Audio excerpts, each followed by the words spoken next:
Hey, good morning, everybody. Happy Friday. End of another week. We're nearly halfway through the year. I hope your first half of the year is going well. Today, I want to talk about 401k savings, IRA savings, personal savings, and home ownership, and how those four ingredients integrate with one another to support a vibrant retirement. So, Fidelity Investments came out with their quarterly Building Financial Futures report. The Q1 2024 report came out, and it mostly had a lot of really good news. For example, 401k balances are at their highest levels since late 2021. That's really good news. With millennials and Gen Z workers seeing the most significant gains. And to give you an idea, Gen Zs had on average about $11,300 in their 401k. Millennials had just a touch under $60,000 at $59,500. Gen X on average had $158,500 in 401ks. And Boomers had $241,200.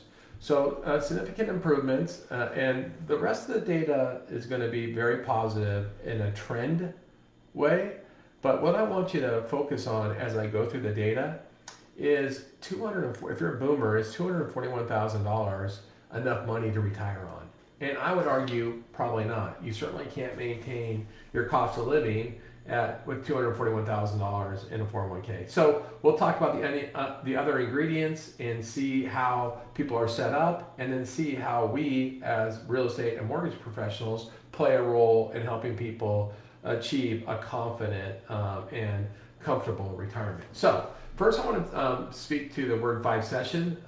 Fidelity put it in the report. You know, we see it all over the place. And I don't know about you, but do you wonder what it means? Here's here's how they define vibe-session. Vibe-session is a period of widespread pessimism about the economy, regardless of the actual economic circumstances. And what that means is, gosh, I feel really negative about the economy, but I feel pretty good about my own finances. Or, hey, my own finances are actually good, but the economy is in the toilet. My gosh. And that's, when you start to get a majority of citizens thinking that way, it creates a vibe session. And so Fidelity thought that we were in a vibe session, and of course some of our leaders have said that. And the reason why they bring that up is, what impact did that have on people's savings? And in fact, it didn't. People had some of the highest savings quarter over quarter and year over year. So a couple other just kind of touchy-feely things from the Fidelity report. Fidelity reported that its customers, that the percentage of its customers that felt optimistic about the economy actually raised by double digits from Q4 2023 to Q4 2020. From Q4 2022 to Q4 2023. So their customers had a 10 percentage point gain in optimism, which is great. However, 7 out of 10 workers felt restlessness at work, meaning they reported low levels of job satisfaction, they had a poor view of their state of work, and they were more likely to move, which is unfortunate. 75% of their customers indicated they were stressed out about higher prices and increasing cost of living. So there you go. It's kind of a mixed bag from the psyche of the Americans, citizen and workers. But nevertheless, getting back to some of the 401k data, the average 401k balance increased by 11% for millennials and 15% for Gen Zers quarter over quarter. And that's a remarkable increase, so that's great. For the first time, now this is confusing because these numbers are different than what I started with. And so I'm going to give you the 15-year continuous balance. Now that's different. When the numbers I gave you at the beginning were current balances, a lot of those accounts are brand new or they don't have tenure. But if you're going to look at 401k accounts that have been open for the last 15 years, so they've had all this 15 years history, the average balance, and this is really interesting, this part is, for the first time ever, Gen Xers surpassed Boomers in average balance, and it's super, super close. The average balance of a Gen Xer that's had at least 15 years, or 401k for 15 years, is $543,400 versus a boomer which is $543,200 or $200 less. Now, part of that, of course, is boomers could be drawing down their 401ks, and that's what's allowing the Gen Xers to leap above them. But for the first time ever, Gen Xers now have the highest average balances, those that have had their account for over 15 years. The next thing is, more than, this is another thing, as of Q1 2024, more than 4.9 million workers have been in a 401k plan for 5 years. Now that's a record, but is that good? But just around 5 million, people who are using 401ks as retirements have had an account for more than 5 years. Now, part of that could be from job hopping, that they you hop jobs, you roll over your 401k into a new 401k, maybe. But that seems like a low number. I don't know how many Americans are relying on their 401k for their retirement, but if only 5 million have had an account for 5 years, that kind of scares me. Now, this is where it gets super interesting. We hear a lot about 401k loans, and so I'm going to give you the skinny on the 401k loans. Here's the bottom line. Across all bands, on average, just about 17.8% of 401ks have an outstanding loan. 17.8%, right? Which is, I don't. You think that's a high number or a low number? It seems somewhat high to me. But here's what's, and by the way, that number's up from a year ago, where a year ago it was 16.7. So it's an increase from 16.7 to 17.8, which is a significant increase in my mind. But here's what's really, really interesting. If you look at it by generation, right, boomers only have 14.8% of loans. Means 14.8% of the 401ks have loans. Gen Xers, this is what's really surprising, nearly 1 in 4 Gen Xers has a 401k loan. It's 24.1%. They're the leading generation group to have a loan on their 401k. 24.1%. That's a lot. Millennials, only 16.7, so slightly more than boomers, but far less than Gen X. And then Gen Z's, only 5.2. Now, the reason why Gen Z probably only has 5.2 is they don't have as much money in their 401k, and they haven't had enough life, experiences yet, or challenges to have to borrow from the 401k, but good for Gen Z, only 5.2%. Let's see if we can help them keep it there. Now, next thing, kind of interesting, 11.7 million people use IRAs as a retirement vehicle. So 11.7, and this is specifically to Fidelity, so it's bigger across all investment houses.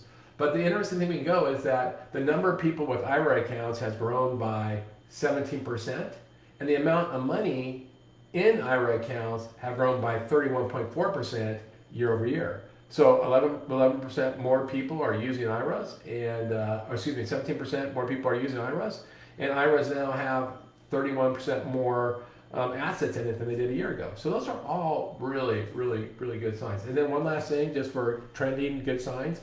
IRA accounts owned by female Gen Zers increased by over 60% between Q1 2023 and Q1 2024. So good job. Gen Zers, females, increase your IRAs by 60% year over year. That's great. That's really, really good news. Interesting, Fidelity had a chart on what you should have at what point in your life, and I'll share that with you, and then I'm going to give you some insights on kind of how we can look at this. But so here, by age 20, you should have about $17,700 in your 401k. In your 30s, you should have $56,200 in your 401k. And, hold on here, I have to put in my password before we get kicked out. Who knows what password that is? But nevertheless, I will do as I'm told. So in your 30s, you're supposed to have $56,200 in your 401k and 1 month of salary in your savings. So as you get older, you need to have both retirement and savings. And then in your 40s, you should have $124,000 in your 401k and have 3 months of your salary in savings. As you get into your 50s, you should have $212,000 in a 401k and then have 6 times of your salary in savings. In your 60s, you should have $239,900 in your 401k, and then you should have 8 times of your salary in savings. And then once you're over 67, you should have 10 times of your salary in savings. And it's such an interesting world now where people work later that we start to do retirement planning of people working into their 70s and onward. But and then in your 70s, by this time you're drawing down your 401k. You should have around $240,000 in your 401k, and you won't necessarily have any multiple of your salary because you're probably not earning a salary. So anyway, in case you want to know where you stand, and when you talk to your clients and you ask them about what their assets are, you start to get an understanding of whether they're ahead or behind, and then you kind of get what's your call to action to help them catch up. And you can put this into your conversation, into your scripts to become more valuable. And that's really what we're all trying to do, is become more valuable. So 401k and retirement savings are getting better, but they're nowhere close to where they need to be to support the standard of living that most of these seniors or most people have when they go to retirement age, right? And so one of the things, I'm a huge advocate believing that home ownership can fill the gap, that will create a comfortable and confident retirement. And it can do it through all sorts of ways. First, through the wealth that real estate creates. And, if you buy a house in your 30s and it, doubles, triples, quadruples in value, and you sell it when you go into retirement age and you downsize or whatever you happen to do, that asset, then you start to get passive income on the asset. It will contribute to your monthly income and promote a higher standard of living. Second, you can buy a house when you're young and you can pay it off by retirement, and then you have a low occupancy cost, which lowers your standard of living, right? And that's the second way that real estate can help as a retirement strategy. The third way, of course, is you can buy a house and you can get all the equity and wealth, and you can secure a low housing cost, but then you can leverage a reverse mortgage to get income out at the same time. And so there's a lot of options when you own real estate and how you can support yourself in retirement. And one last thing I want to finish up, and I want to talk about this. If I talked about it every day, it'd make me happy. But just, there's been a lot of chatter. And by the way, Barry at MBS Highway have done a great job attacking the argument of rent versus buy. If you haven't seen their videos on this, make sure you're watching it. Make sure you're using their tools, rent versus buy.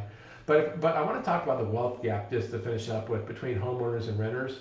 And these are facts. Now you can argue over what the facts mean, but the facts are the facts. And the fact is that the median total net worth of a homeowner is $390,000. The median net worth of a renter is $10,400.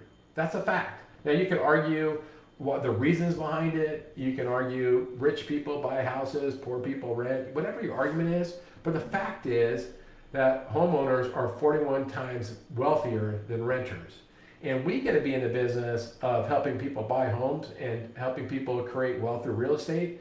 And the more people we can reach out to, regardless of their current financial situation, the more people we can help get started on that wealth path, the better it is. Now, if you looked at averages, by the way, so I gave you the median 390 versus 10,400. The averages are even worse. It's the average net worth for a homeowner is 1.37, and the average for a renter is like 56,000.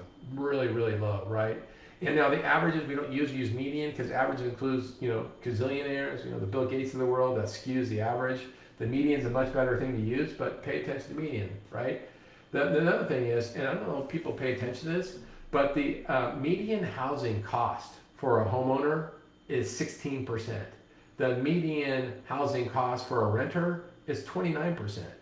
And one of the things that, is a total false argument is what's the cost of the owning today and renting today? But it doesn't pay attention to rents go up while, your mortgage payment stays flat. And over a couple of short years, by year 3 or year 4, your rent's higher. In every market, your rent is higher than the cost of owning with a 30-year fixed. And so over time, the average is, if you own a house, you spend about 60% of your income. Now, also your income's going up, but your housing payment's not. While if you rent, it's 29%. It's nearly double. And then you get the obvious result is that homeowners are far more likely to participate or have other financial assets than renters. Far more, right? They have more residual income. So not only creating more wealth through real estate, and check out this number. On average, and this is at age 65. Now, I'll tell you, if you look at the chart, it's dramatically different. These numbers change by generation, but I'm going to use 65 because we have to pick one bucket, right? The average homeowner who's 65 has $1.47 million in financial assets outside of their house. So in the stock market, in bonds, whatever it is, they have almost $1.5 million. The average renter has $26,000, right? So not only do homeowners build wealth through their real estate, but they also participate with other financial assets. They have a lower housing cost over time. That savings applied to investments grows. Home ownership is indisputably the best vehicle for wealth in America and is a primary vehicle to support retirement. And so as loan officers and real estate professionals, our job, hopefully our calling, is to go help people achieve the American dream, achieve all the benefits of home ownership, achieve the wealth benefits, and then in the end, giving people a really comfortable retirement. So that's my talk for today. I'm sorry I was late. I had an early morning walk and talk, sunrise walk and talk, followed by a breakfast. So I'm sorry I'm late today. I will be back tomorrow around 7:30. I hope everybody has a great Friday, and I will see you soon. Thanks.